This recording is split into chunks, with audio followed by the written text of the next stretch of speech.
The following program was provided by an independent producer solely responsible for its content. The opinions expressed do not necessarily represent the views of this station, its staff, board of directors, or underwriters.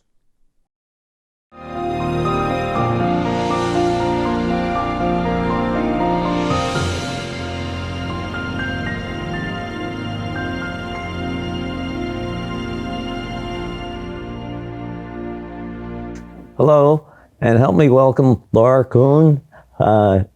Laura, welcome to the People's View. Thank you. And tell the people about yourself a little bit and why you're running for Alderman-at-Large. Okay, this is not something I would normally do, but I have decided that somebody's got to do something. The City Hall is getting out of hand. We need to give the voices back to the residents. It seems like right now we're not having any say in what is happening in City Hall. It's being dictated by the mayor. And I said enough already. I see too many people selling their homes because they can't pay. And I think that's unfair. They've been here for 40, 50 years. And, with the tax burden that we have, it's just getting worse. And this mayor is just... The spending is horrible.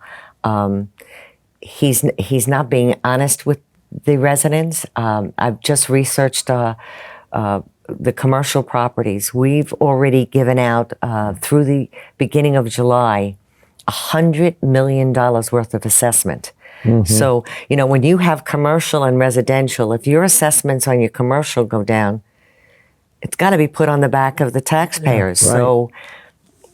Enough already. Mm-hmm. And then, I think they're just wasteful. Well, I know the mayor's complaining about it in newspapers, and do you think that they should work something better with the way the budget is put together? Oh, absolutely. The budget it's gone up 20% since 2016. I think he's opened about 4 or 5 different new divisions within the city. Really? So, energy, this, that, and the other thing, which just puts burden on the taxpayers. It's just like, I think a month ago, he started a new thing, $750,000 for a new trust fund. Now, as soon as they put these trust funds in, that automatically adds to our budget. Okay? Mm-hmm. So, number one, I don't understand why they do this. Why not just keep that amount in the budget? But this $750,000 is for parks and recreation. That's a line item on the budget. That's right. Why do you need a trust? No, that's... But see, the problem is, at the end of the year, if there's any money left, he can spend it any way he wants. Right. And that is a big problem. He also has another $250 for business development. Well, we've got a line item for that too. Mm-hmm. Why make all these trusts? Mm-hmm. Mm-hmm. But I think they're floating, they like to float a little bit extra in the budget. I just realized yesterday, we pay for Court Street. That's a building that the city owns, right. So the residents own it. We get very little money from the tenants. As a matter of fact, Liquid Therapy has the bottom, and we charge them $1 a year. Really? $1. And now we're paying... That's where the mayor has to have a drink with the mayor. Exactly. But now we're paying the utilities. Oh, no. I'm saying, why? I mean, yeah. I don't drink, so I don't go and partake, but it's just so unfair. But they presented to the Board of Aldermen what they've lost this year. I think it was last year where they lost like $90,000. But then they don't put in the other charges, like they redid the heating system, they redid the air conditioning system. So they put down, there was going to be a $500,000 new roof, which the taxpayers would have to pay. Well, I'm looking at the escrows the other day, and they say 14 Court Street roof, $722,000.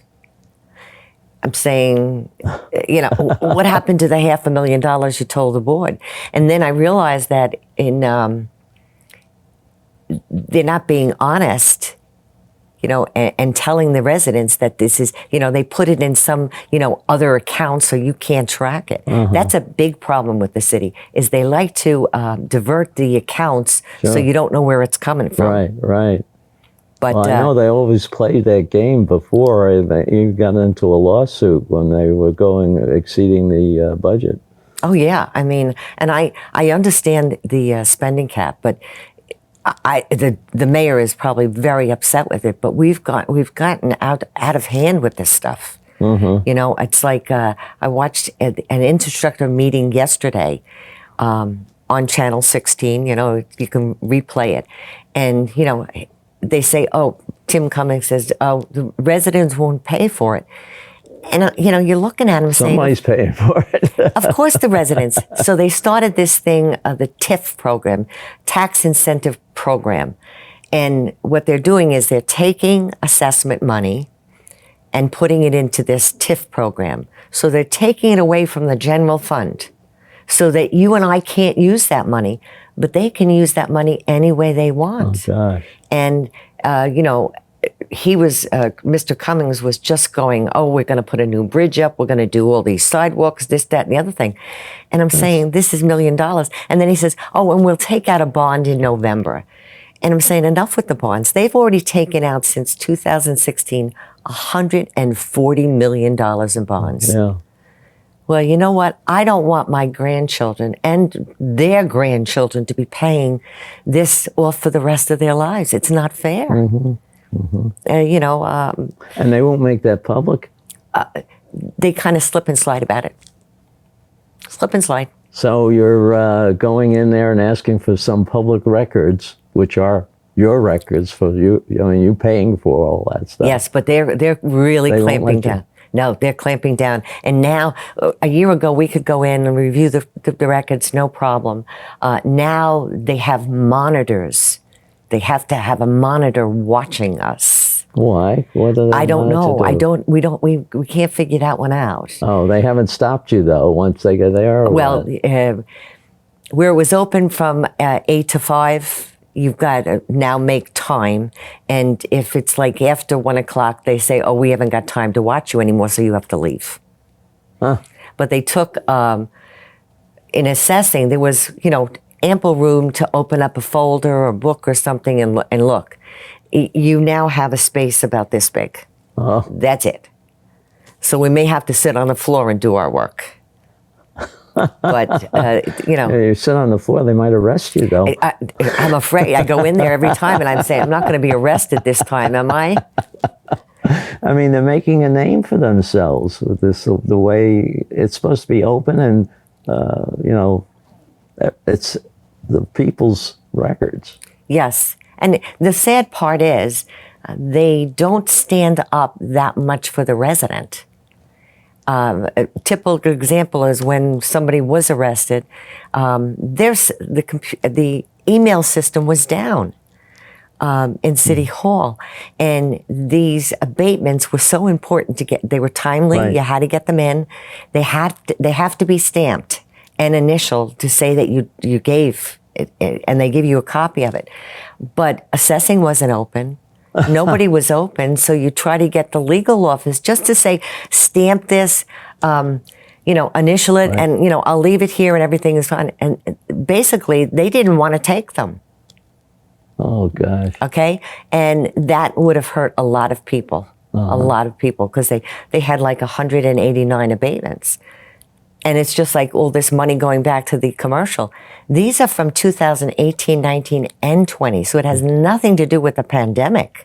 So this $100 million is not because of the pandemic. And they're still not saying it. But now, last year, we could go in and just get those records with no problem. Sure. Now we're ordered to do a right to know. And sometimes your right to know can take months. Absolute months. I'm still waiting for something that I submitted in April. It's really sad. It is. It is. It's a lot worse than I thought. I've seen enough that gets through the paper. And has anybody else ever talked to you about this? No. No, it's like nobody. I wish I could say somebody would do something in the state or something, because it's totally out of hand. You know, this is our government. We pay their salaries. Right. You know, it's like I'm just starting to look in, which took me a few months to get, the liens that the city has. Number one, if you don't pay your taxes, no big deal. Well, I don't know about anybody else. It's a big deal to me. Yeah. We have $7.2 million of unpaid taxes. Okay? That go back, the earliest one was 1987. Well, first of all, if you haven't collected it in 34 years, you're not going to collect it. But secondly, they just let people do it. I mean, and So they don't claim ownership now, that the tax? well, what they do is they move it out of accounts receivable and I put it into a lien account, so that nobody really knows that it's there. Oh, Because I wanted a accounts receivable listing of everything open. And they kept saying, we don't do that, we don't do that. Well, when they showed me the trial balance, I realized, why not? You have the accounts receivable, which is current, and then you got this lien account, which is all old outstanding bills.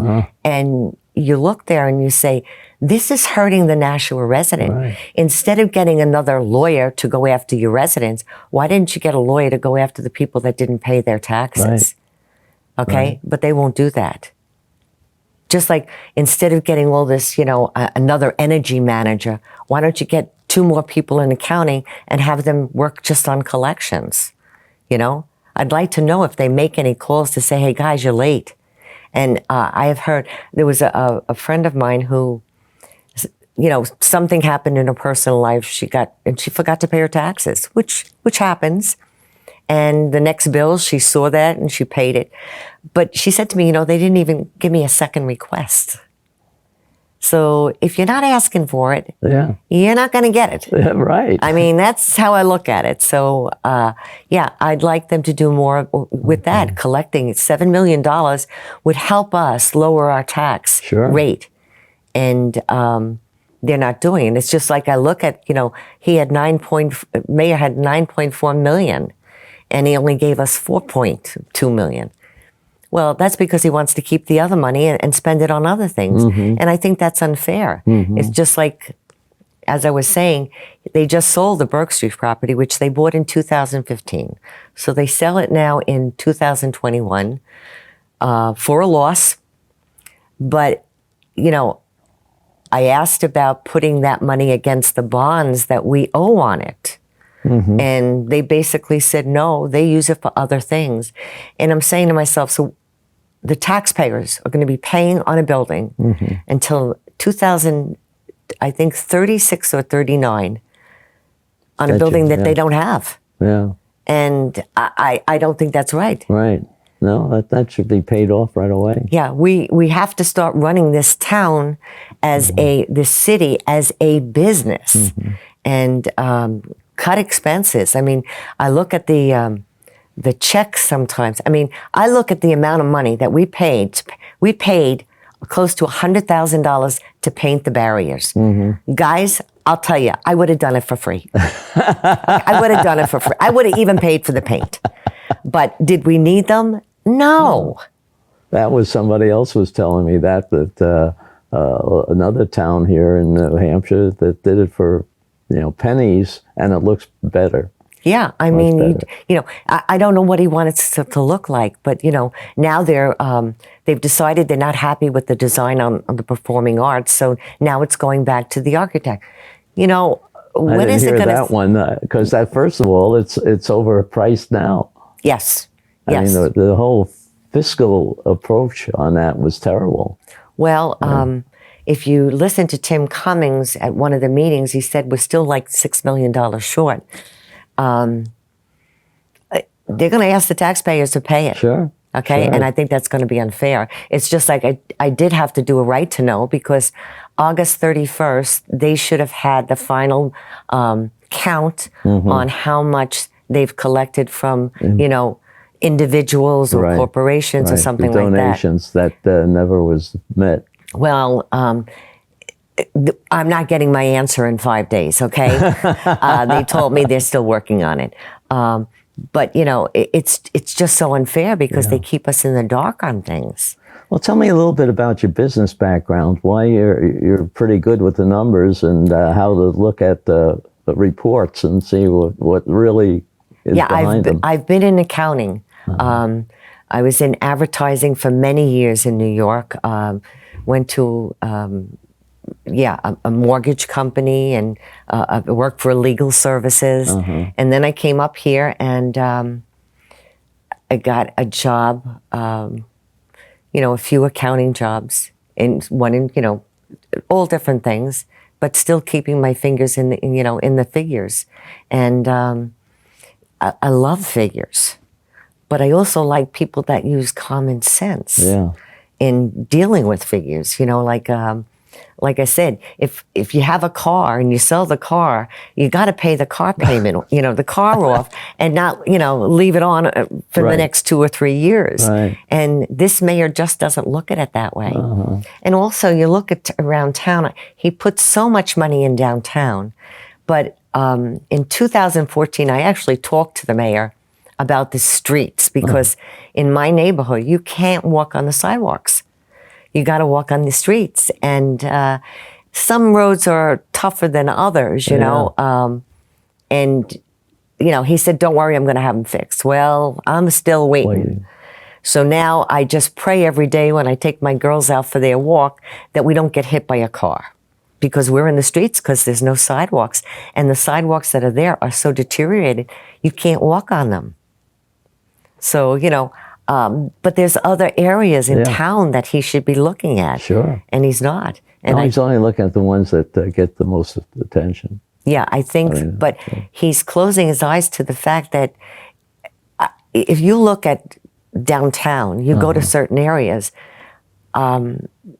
there's so much drug paraphernalia that people don't want to go out at night. The last board meeting I went to, I left at 9:30 and I was going down West Hollis, and I heard screaming, so I stopped the car. And all of a sudden I realized there was a gentleman laying in the middle of the road and some woman above him screaming at him. He was, I would think that he had to be very drunk.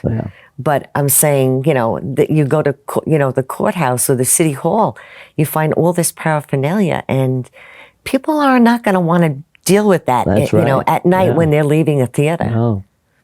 At least I know I'm not going to. But, you know, there were so many other investments. It's just like you look downtown and you see all the empty buildings.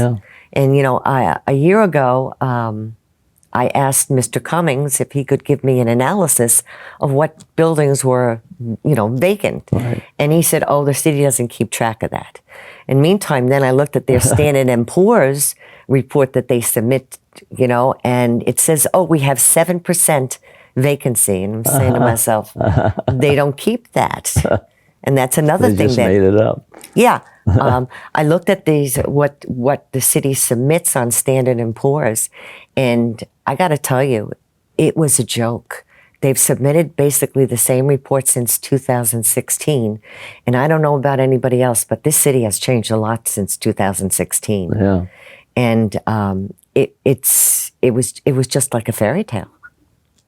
And I'm saying, you know, how do you do this? And, you know, then I heard after I mentioned that at the budget meeting, I heard everybody was flying around, you know, City Hall. But, you know, if you're going to lie to get AAA ratings, I don't want to be part of it.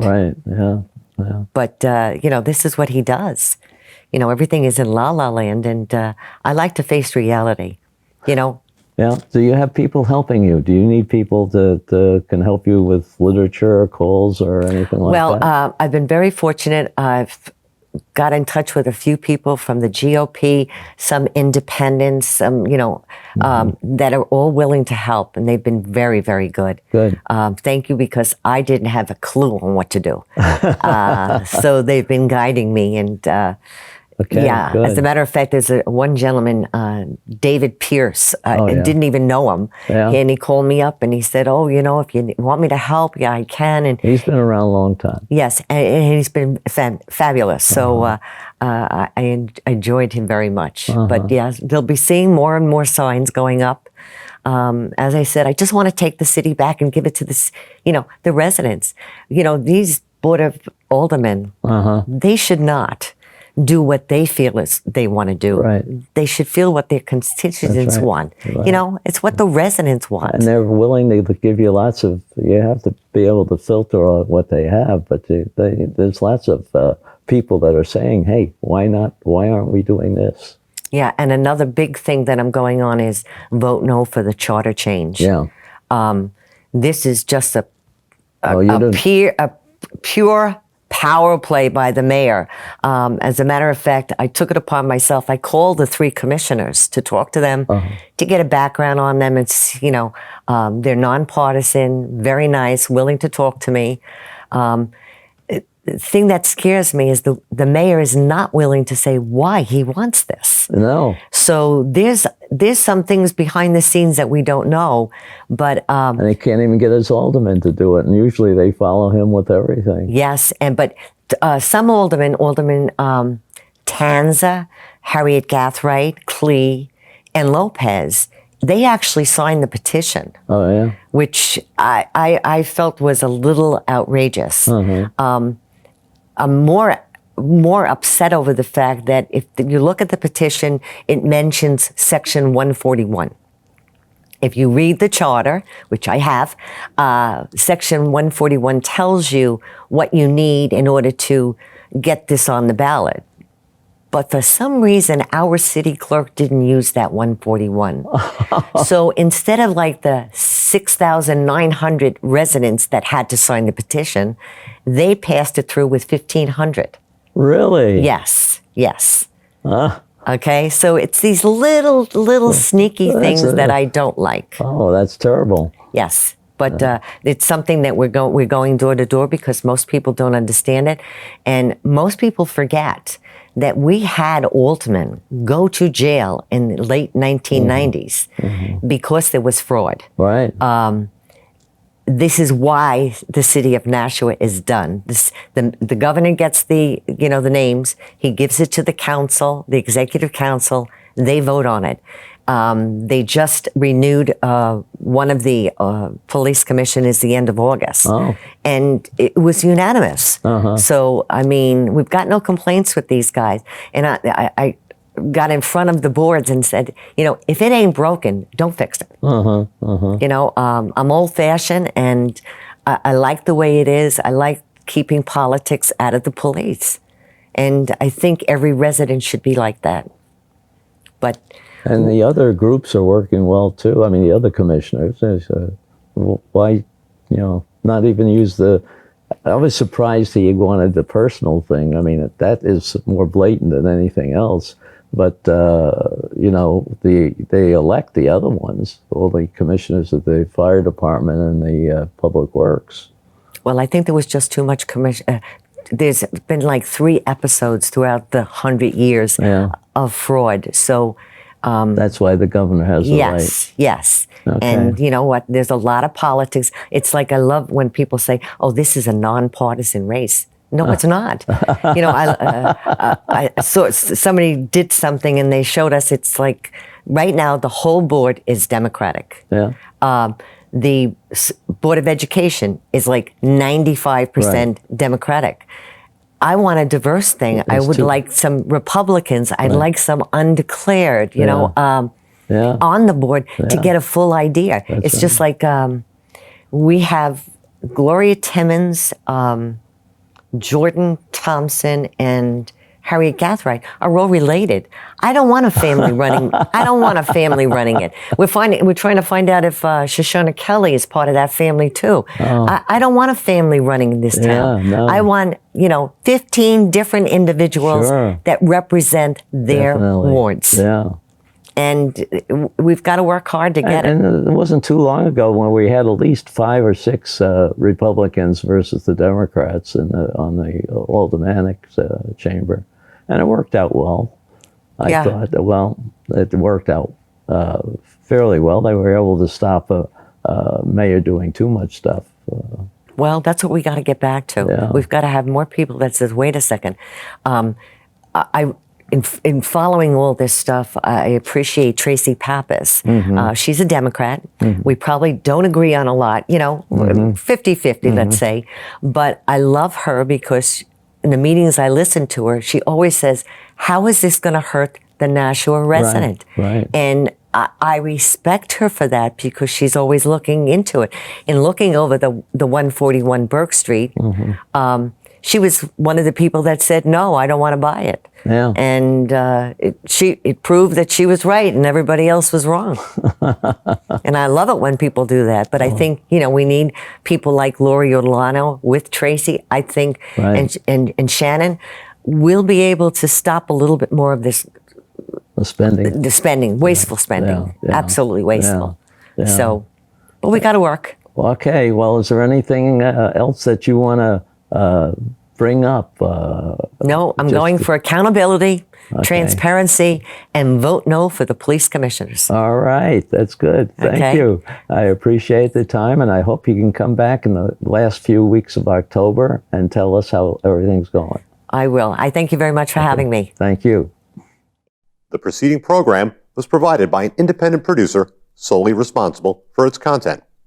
The opinions expressed do not necessarily represent the views of this station, its staff, board of directors, or underwriters.